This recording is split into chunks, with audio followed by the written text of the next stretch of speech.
Good evening, afternoon or morning. Movie Cat is at the microphone, and today I will tell you about a crime drama based on real events.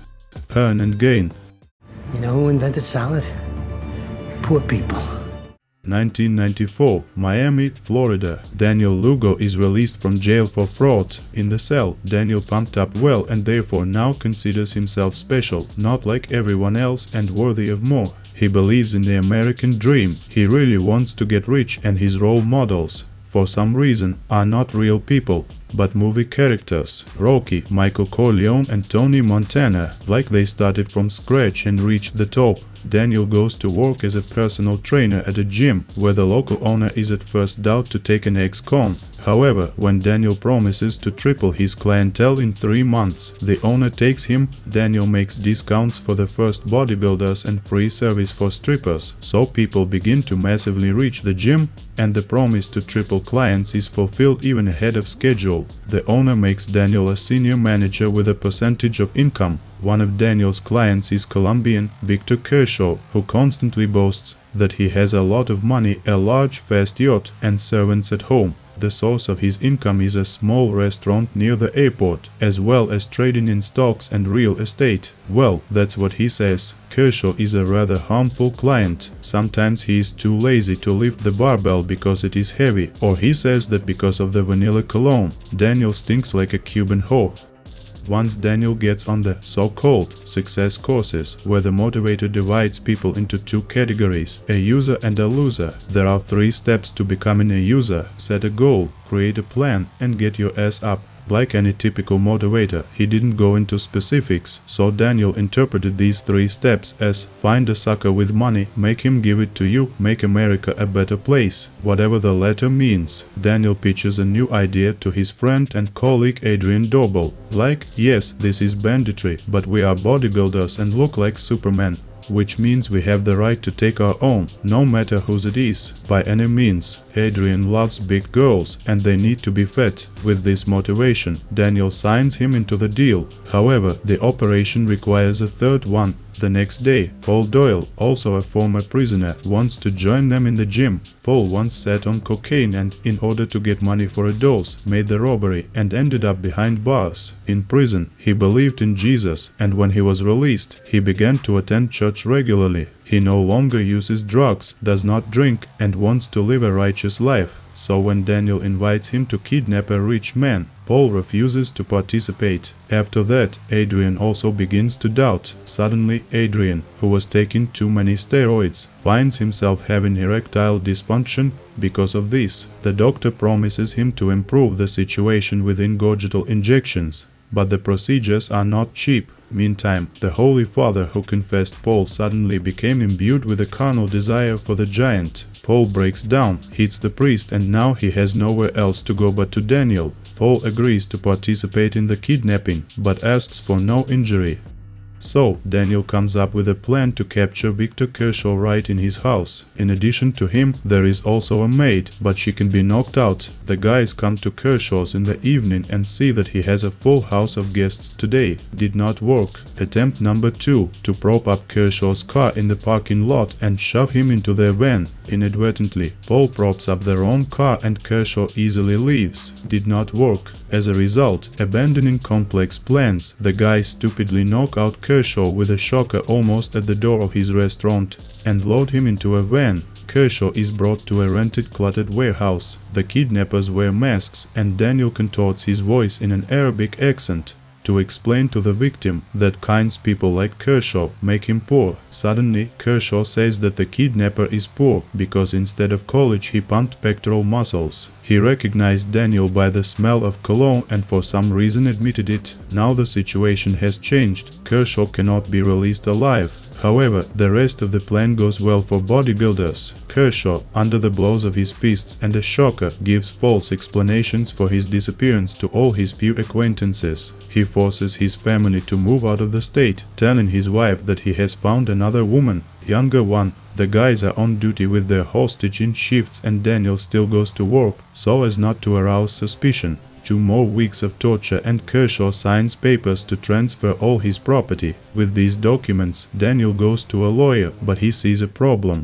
The documents are not certified by a notary, and this requires the physical presence of Kershaw. Daniel remembers that the owner of the gym where he works is also a notary and he has a seal. After promising the owner to find a sponsor for a bodybuilding tournament, Daniel gets a seal on documents even without Kershaw's presence. The $3 million house and $500,000 in cash go to Daniel, and Kershaw is no longer needed. Daniel decides to fake a car accident. The prisoner is poured with alcohol, put behind the wheel, put his foot on the gas pedal, and the car flies into the tractor. Kershaw survives because not smart Adrian fastened him for some reason. Then guys burn the car with Kershaw inside, and after his escape, they run over his body twice and leave him to die, but Kershaw survives and ends up in the hospital. The bodybuilders share the resulting wealth and live on. Daniel moves into the Kershaw's home in an upscale Miami suburb and poses as a model member of society. Adrian decides to marry a nurse who treats him for impotence, and Paul refuses all restrictions and forgets about Christ for the sake of cocaine and his new stripper girlfriend Sorina. Kershaw reports the incident to the police, but due to his repulsive behavior, the presence of alcohol in the blood and the South American origin, the cops do not believe his strange story. Kershaw then contacts retired private investigator Ed Dubois, who refuses to take the case, but advises Kershaw to leave the hospital quickly before the gang tries to kill him again. A businessman hides in a cheap motel. Some time later, Detective Dubois gets bored of playing golf in retirement. He decides to get down to business and begins to follow the criminals. He visits the gym and meets with Daniel, who becomes suspicious after Dubois mentions Kershaw's name. When Kershaw calls the notary public in a rage about the stolen money, Daniel determines the address of the phone from which the call was made. The trio arrive at the motel too late, as their victim has escaped to an abandoned baseball stadium. When Paul discovers that the room was paid for with Dubois' credit card, they decide to kidnap the detective from the house. Meanwhile, Dubois speaks with the chief of police and, out of old friendship, asks to pay attention to a gang of bodybuilders. After all, they will soon need money again. The police then give Dubois a ride to his house. The bodybuilders, who were waiting there in ambush, think that the police have come for them and run away in a panic. Dubois receives a call from his client and takes him from the stadium to own home. Meanwhile, Paul, who quickly squandered his share on cocaine and a wild lifestyle, decides to rob collectors, but he fails to profit from anything. He only miraculously avoids arrest and loses his toe. He and Adrian, who spent the money on impotence treatment, his wedding to Robin, and a new home, explain to Daniel the need to make more money. They choose the owner of a phone sex company, Frank Grieger, as their new target. After a promising meeting at Grieger's mansion, the gang invites him and his wife, Christina, to Adrian's house to present their own business project. Grieger insists on meeting someone more powerful and questions Daniel's business savvy. Daniel attacks Grieger in anger and accidentally kills him with a disc from the barbell. Christina finds out about what happened and tries to shoot Daniel, but Adrian injects her with a powerful tranquilizer. Daniel and Paul go to Grieger's house and try to use the cipher for the safe they got from Christina, but the combination does not work. When Christina wakes up and tries to escape, Adrian gives her a second injection, causing her to fatally overdose. Daniel and Adrian buy equipment for the dismemberment and disposal of bodies. The bodies are then stacked in barrels of oil, which they lower into a secluded swamp outside of Miami, while Paul burns the hands of those killed on a barbecue grill to remove fingerprints. Paul, disturbed by the violence he has committed, leaves the gang and returns to the priest at the church. The police learned about the disappearance of Grieger and Christina and, based on the testimony of Dubois, developed a plan to arrest the gang of bodybuilders.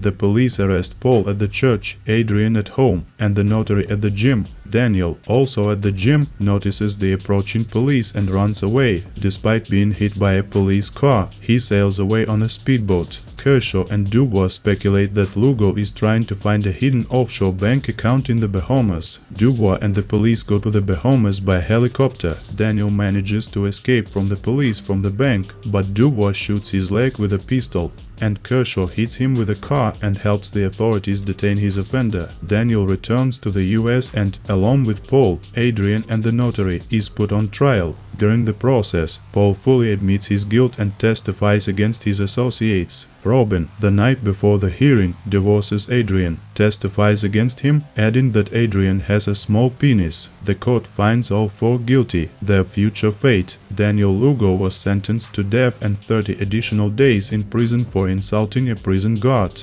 Adrian Dorbel was sentenced to death. Paul Doyle receives 15 years in prison for his confession, of which he served 7 years. After his release, he asks for forgiveness for all he has done and returns to Christianity. Notary John Meese was sentenced to 15 years in prison, where he died. Thank you for watching. Press the finger up and let's discuss in the comments: is the world really divided into users and losers? Subscribe to the channel if you are a user.